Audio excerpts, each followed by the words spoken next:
जय श्री राम। हर हर महादेव। जय बजरंगबली। जय नीम करोली बाबा।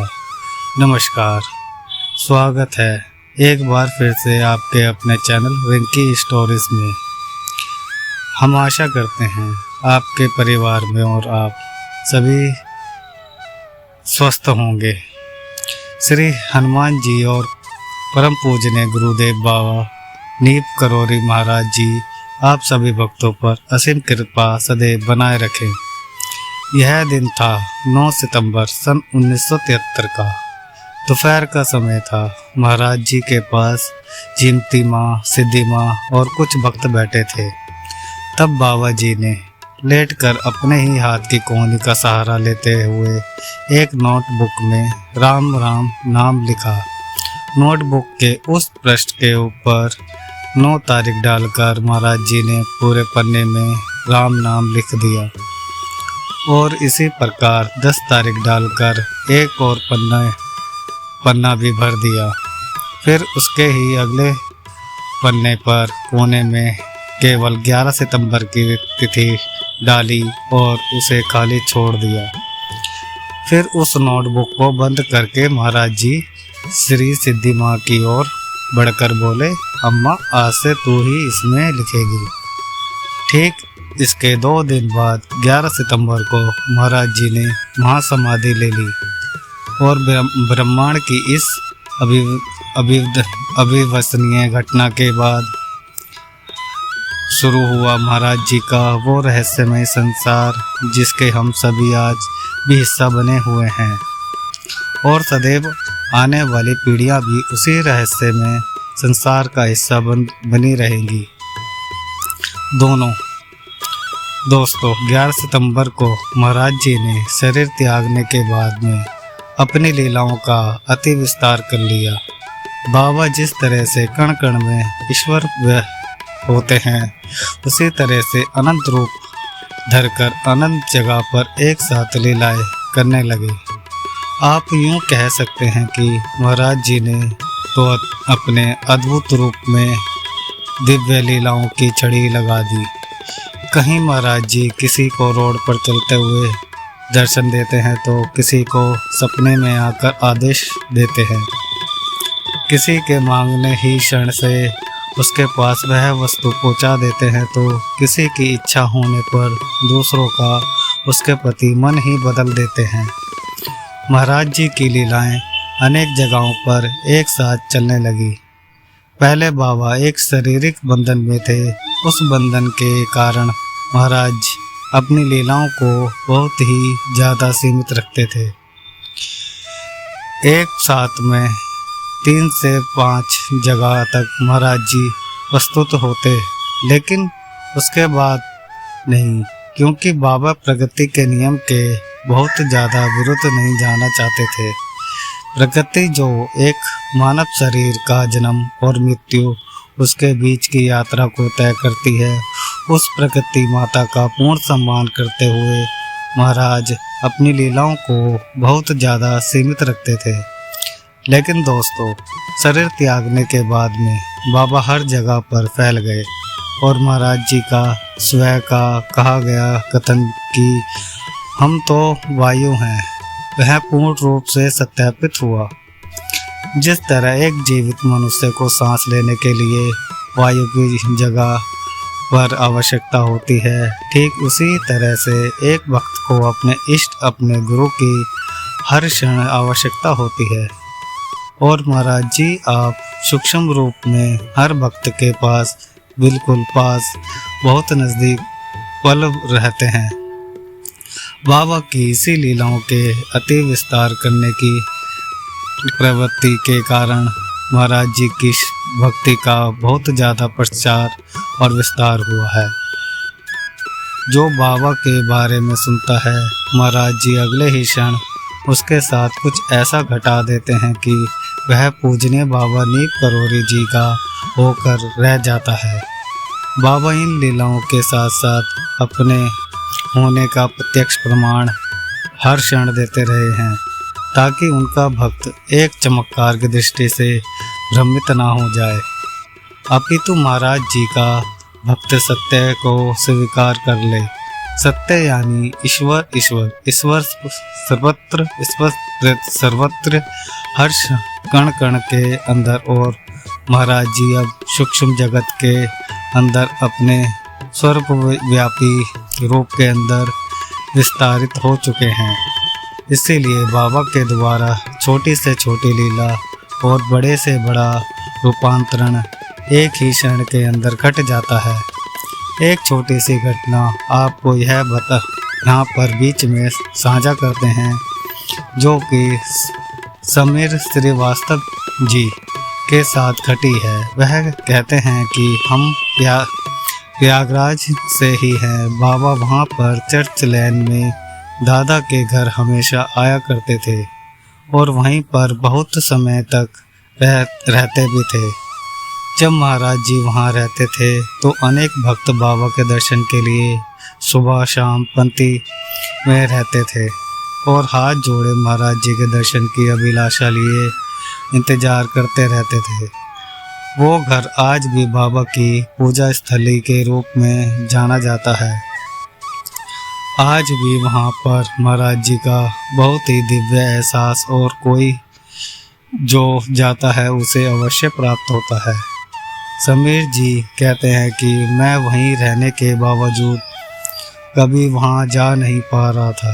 काम काज और जीवन के अठलेखियाँ के बीच में, अतः मेरा बहुत मन था वहाँ जाने का। मैंने अपनी पत्नी के से बाबा के बारे में सुना था। एक दिन कैसे भी करके हम लोग सुधीर दादा के घर पर पहुँचे। वहाँ कुछ देर बैठकर हमने महाराज जी को याद किया। तभी वहाँ एकात्र पर रखी बाबा की तस्वीर के ऊपर ही बाबा की जितनी बड़ी तस्वीर थी उतने ही बड़े पाँव के निशान दिखाई देने लगे, जो एक एक कदम का निशान प्रकट होता और विलुप्त हो जाता। यह प्रत्यक्ष खुली आंखों से देखकर उस कक्ष के अंदर विद्यमान सभी लोगों के रोंगटे खड़े हो गए। बाबा का आशीर्वाद उस समय सभी भक्तों पर एक साथ बरसा था।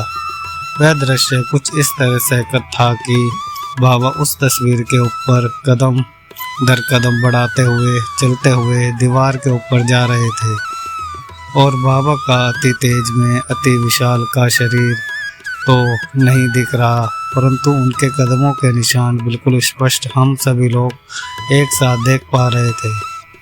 अब यहाँ पर इसीलिए किसी भी प्रकार की शंका या भ्रम का तो स्थान ही नहीं होता, क्योंकि अगर कोई एक मनुष्य देख ले और सब लोगों से कहे तो दूसरे लोग हो सकता है उसे कह दे कि तुम्हें कुछ भ्रम हुआ है। परंतु देखिए बाबा की लीला, बाबा को जब कृपा करनी होती है तो बाबा अपनी कृपा को किसी भी सीमा के पार ले जाकर उसे विस्तारित कर लेते हैं।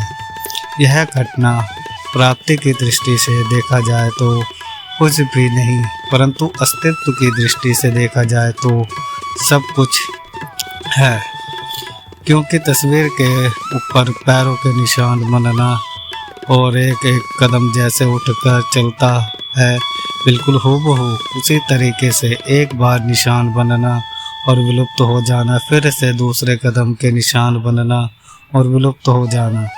यह महाराज जी की अति विशाल काया दिव्य अलौकिक शक्तियों का प्रत्यक्ष स्वरूप है। बाबा के स्वर समर्थ होने का प्रत्यक्ष समीकरण भी है। यह तो हुआ दोस्तों महाराज जी के दिव्य दर्शन का एक अलौकिक छोटा सा उदाहरण। अब आपको बताते हैं कि महाराज जी की तरह से एक भक्त के पूरे जीवन को बदल भी देते हैं, और ये चमत्कार हुआ था वास्तु एक्सपर्ट्स संजू शर्मा जी के साथ में।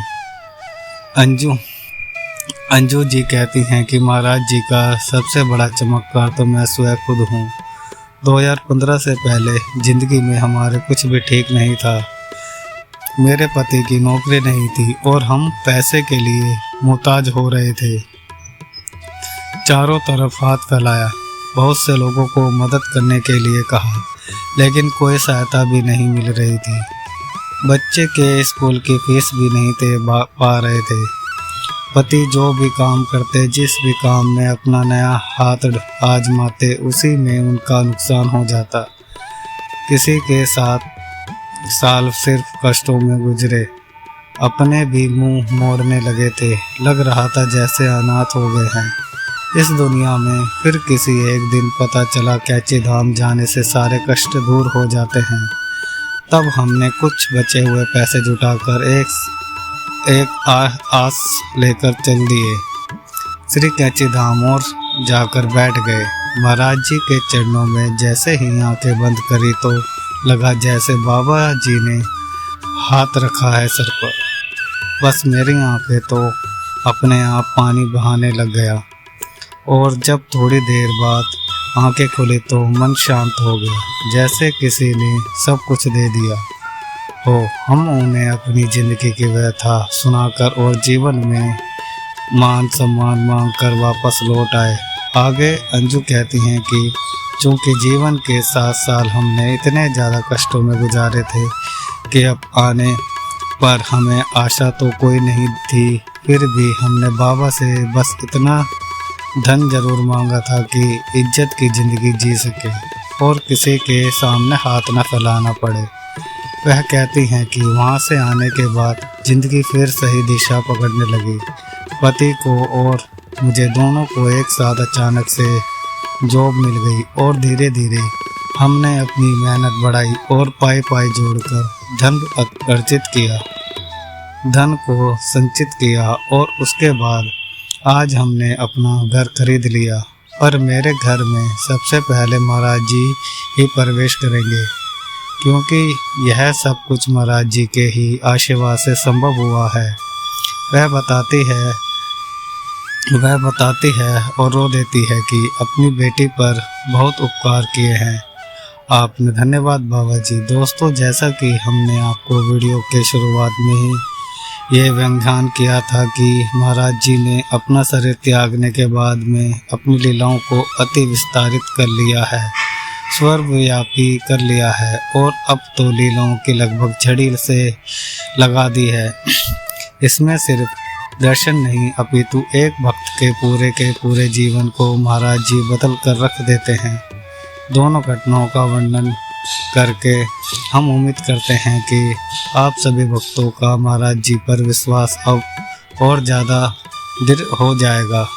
इसके साथ ही बाबा की कृपा ऐसी होगी कि जीवन के अंदर कहीं भी आप अटक जाओ और आपको महाराज जी ही बाहर निकालेंगे, कोई और नहीं, सिर्फ महाराज जी।